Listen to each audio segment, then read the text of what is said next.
It really goes without saying, but before Security Breach, Fnaf had really been turned inside out, with every last detail scrutinized, where just about every question in this series had presented. There was a good and generally accepted answer for it, to the point where even the game's creator, Scott Cawthon, once acknowledged that it, quote, seemed like there was nothing he could hide. But yet, out of all the FNAF timeline, one major discrepancy still stands out, even all these years later. Just when does the game FNAF Sister Location take place? I'll admit, I myself had been puzzled by it throughout the years. Every time I thought I had a sound answer, I'd have anywhere from a passing reference to a full-on FNAF bombshell throw me off course. But last year, something big dawned upon me, and I think it dawned on a lot of people too. And it was while trying to figure out the ages of the Afton family of all things. And now, I think we may finally have the answer on when Sister Location takes place, and I think the biggest key to this mystery all along was context. Let me explain. So, while researching the exact ages of the Afton family, I once again stumbled upon one of the few generally accepted theories about the child who became Circus Baby, Elizabeth Afton. You see, in FNAF 4, it's confirmed that Evan Afton, aka the Crying Child, dies in 1983, and in Sister Location, it's clear that Elizabeth dies as a very young girl on the very first day of Circus Baby's Pizza World's grand opening, the precursor location to the Circus Baby's Pizza and Rentals we see in Sister Location. Taking into account the empty girls' room seen in the FNAF 4 minigames, a room in the house where the Afton family resides, many assume that this implies that this was Elizabeth's room, and now that it's vacant, well, she's dead. Dead before the events of FNAF 4 in 1983. With Circus Baby's Pizza World obviously opening before that time. Pretty convincing, right?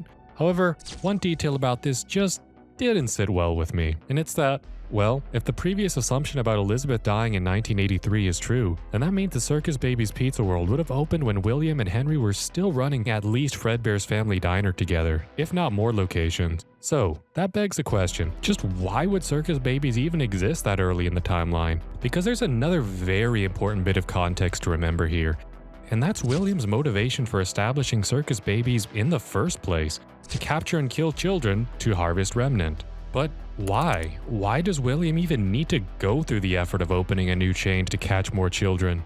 We already know he's more than successful at it at Fredbear's and the Freddy's locations, and even though he was caught after the missing children incident, he gets away with it and just assumes a new identity and sneaks back into the later establishments to kill and collect Remnant all over again. So, why would he need to open his own chain if he already has such fruitful hunting grounds? But then, it hit me.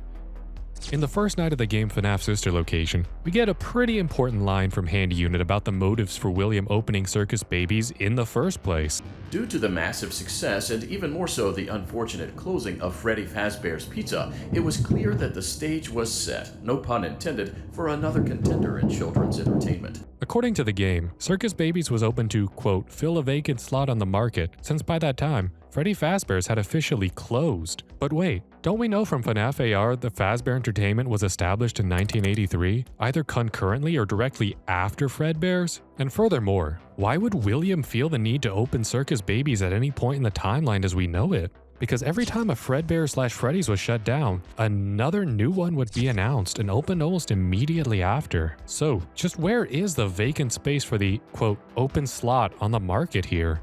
Wait a second. It's right there, isn't it?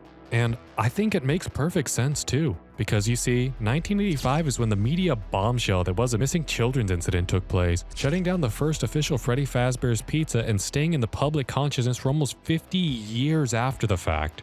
With the other two known Freddy closures and reopenings, we get almost immediate certainty that the brand will continue in some form or another.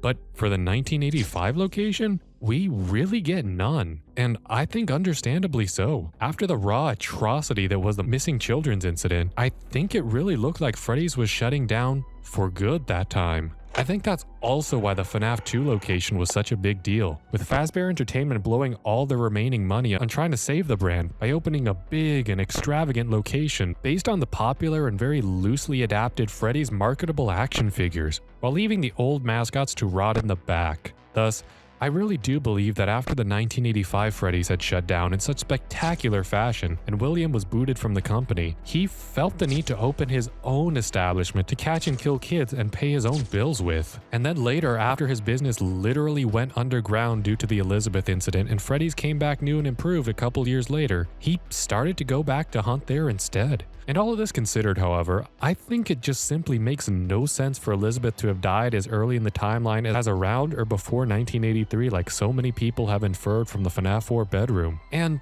if we're being perfectly honest here, the only evidence we have for her death before Fnaf 4 is the fact that we simply don't see her in her room.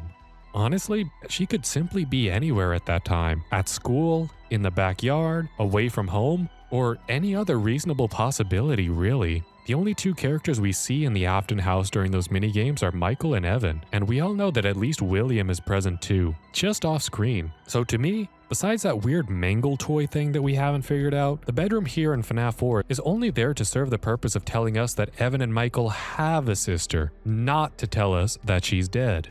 Now, going back to Elizabeth's age, in the book she was described as looking like she is between 5 and 7 years old. And while we have no real inclination of her age or status from Fnaf 4 itself, only the fact that she had obviously already been born by the time the game takes place, as I said before, the Fnaf 4 Fredbearers is short-lived, as the company either closes, rebrands, or flat out gets sold off in 1983. And on top of that, William flat out dies in late 1993, in the Fnaf 1 location of course, so he can't establish a pizzeria any later than that. So now, putting all that together, we can get further evidence for the 1985 to 1987 opening date for Circus Baby's Pizza World, because Elizabeth was already born by Fnaf 4 in 1983. And if Elizabeth was born a little earlier than that, say in 1980, since she's sleeping in a bed and not a crib, with our pre-existing theory of Circus Baby's opening date, she would have been no younger than 5 and no older than 7.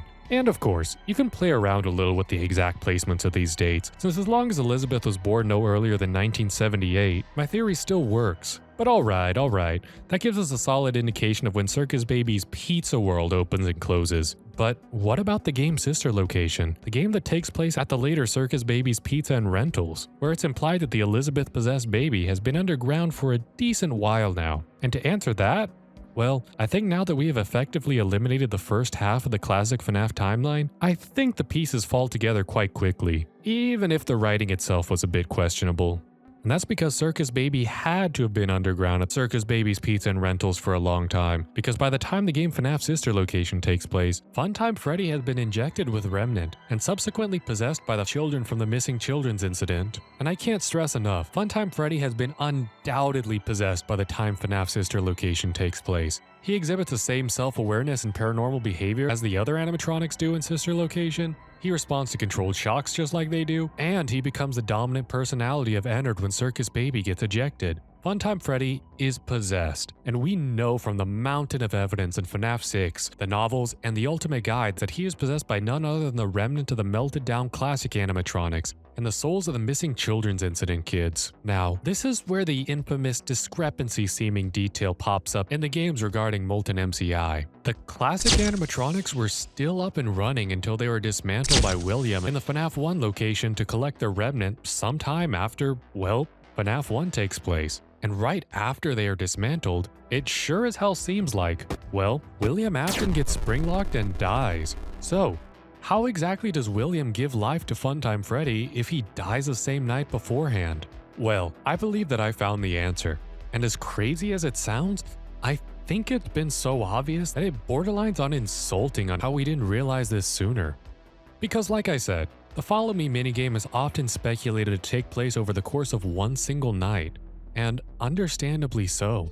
However, one thing we see in the FNAF franchise's post-night cutscenes and minigames is that, across the board, they're chronological, each taking place on different days. Take FNAF 2's post-night cutscenes for example, which represent a reoccurring nightmare, and FNAF 4's minigames as well, each of which very clearly take place over the course of 5 full nights. Hell, even though Sister Location's DLC cutscenes probably don't take place over the course of exactly 5 nights, although I suppose they could, depending on how fast Scott thinks a body rots, they still obviously take place on different days. Combine this with the obvious inconsistencies that a one-night Follow Me creates with Molten MCI, and I truly believe that the Follow Me minigame in Fnaf 3 takes place over the course of at least 5 full nights. And to me, I think this fixes everything. If we are to consider the 3 defining factors of this video: A. The fact that Funtime Freddy is possessed by the MCI kids by the time Sister Location takes place. B. The fact that the classic animatronics are still up and running until William dismantles them and collects their remnant in Follow Me, sometime after FNAF 1 takes place after November of 1993. And C. William dies shortly after collecting the remnant in that minigame. Then it becomes pretty clear, if William collects the remnant for Funtime Freddy in late 1993, and then dies sometime after, that means FNAF Sister Location has to take place in the 1990s then, right? But wait, I think we can even further narrow down the date here, just by paying some more attention to the events of Follow Me itself. If you look closely, it's pretty obvious that the restaurant we see in Follow Me is on its very last legs. There's water leaking through the ceiling, there are rats everywhere, and the restrooms of the establishment are flat out boarded up. A classic sign that the restaurant is closed. But yet, the establishment still has set tables, and all the animatronics, parts, and expensive arcade cabinets in the safe room are still there. This place has been closed, but not yet abandoned. This minigame obviously takes place in the narrow gap between the closure of the FNAF 1 Freddy's and before the cleanup crew comes in and strips the restaurant of its FF&E. And perhaps, this is why William strikes when he does. Because we know that, unless they're used for spare parts like the Springlock suits and Withers were, Freddy's destroys its animatronics after they fall out of use. Hence, this narrow gap may have been William's only chance to get the FNAF 1 animatronics remnant, since when Michael tried when the restaurant was open, he got caught. And if William waits until the restaurant is cleared and abandoned, then the animatronics will be no more. We know this minigame has to take place after the restaurant has been closed, since the bathrooms are boarded up and the tables are made but unmaintained. But we also know this has to be before the place was completely abandoned, because in a much overlooked detail, what I feel is another bombshell for the franchise, we know that the full Follow Me minigame had to take place around late 1993, because in a much overlooked detail, the safe room that William dies in is sealed up after William gets springlocked. And since the restaurant was set to close by the end of the year, and considering that the restaurant lay abandoned until FNAF 3, that means that the restaurant couldn't have been totally abandoned by Fazbear when William died. Otherwise, who would have been there to board up the wall? And to even further hammer in the point, considering the fact that Michael Afton has been commissioned by William to enter the Sister Location, the fact that the events of Sister Location are confirmed to take place over the course of 1 work week, and last but not least, the very final cutscene in the Sister Location DLC shows Michael reading out a letter to his now missing father. It's me, Michael. I did it. Who it's strongly implied he does not encounter again until FNAF 3. I think we can now safely say once more that Sister Location takes place in late 1993 to early 1994. And to touch on one last point, many people tend to quote, including myself for most of the last 5 years to try and dispute a post-FNAF 1 Sister Location date, are the notes of Mike's quote, odor being a reason to why he's fired in FNAF 1 and 2, as evidence that Mike is already a rotting corpse when those games take place. Meaning, those games have to be post-Sister Location. However, I now would like to point out that it has been curiously mentioned that Fazbear Entertainment likes to make up excuses for an employee's dismissal. You can always tell when a company is getting ready to fire someone. They start giving out written warnings for silly things, making sure to build a paper trail and make a case for a firing. Things that normally no one would care about suddenly become grave offenses, all worthy of being written and documented. And this fact was pointed out after Sister Location had been released, and the Mike's odor theory had become mainstream. To me, this is a pretty clear clarification that the, quote, odor notes on the pink slips in FNAF 1 and 2 and Mike's rotting status are not actually connected, simply because, well, if we were on the right track with that theory, then why would Scott feel the need to call it into question like that? The following section is a cohesive theory about the story and order of events surrounding Sister Location, the game. Some is pretty much fact, other bits are simply my conjecture, but I'm personally fairly confident that at least the basic premise I have here is true. Every night, the disguised William Afton is in his job as the night guard in the FNAF 1 location, keeping guard over the establishment until the cleaning crews come in and strip the location bare, sneaking in and out of the security office and dismantling the animatronics one by one, salvaging each of their remnant each night. And each morning, Freddy Fazbear's Pizza wakes up with one less animatronic, and a night guard that lies on his report on what has happened. And at the end of night 4, William Afton finally has his desired cocktail of souls and returns to the sister location to inject the remnant into and finally give life to the 4th animatronic in his band, Funtime Freddy. He then sets up his son Michael with a job in the sister location and gives him a rather dangerous order to, quote, free his sister, whatever that was intended to mean. He then returns that night to the FNAF 1 location, either to finish up his week or for another unknown nefarious purpose. And thus, the final night of Follow Me is played out, and William dies, with his corpse hastily sealed behind a wall in a cover-up before the establishment finally closes for good.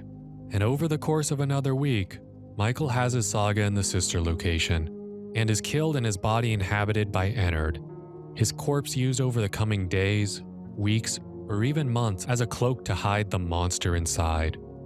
And when Ennard finally slithers off to find a new body, Michael finally regains control, now as a spirit possessing his own lifeless corpse. And when Michael runs off to tell his father about his success, his father is gone. And a saddened Michael writes the letter to his now missing father, and sets off on a 30-year journey to finally find him.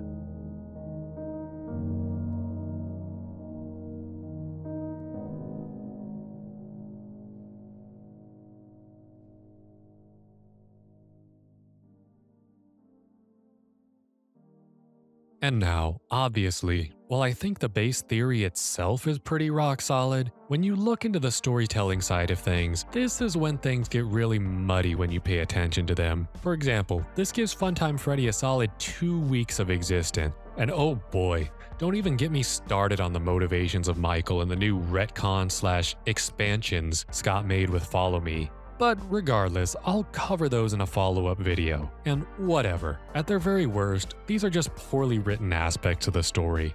Not necessarily plot holes, kinda like Molten MCI, or just about anything Afton related after Sister Location came out. And now, while working on this theory, I quickly realized that this whole thing opened up a big can of worms. And building off of it, I think I may have finally figured out another big bombshell for the franchise. Michael's true motivations for working as a night guard, and exactly what tampering with the animatronics truly means. And I'm pretty sure it's not what anyone really expected, so expect that in a future video. Along with a video I'm really excited to be working on. A video finally putting the mystery of FNAF 4's box to rest. Anyways, this is Shycrow, signing off.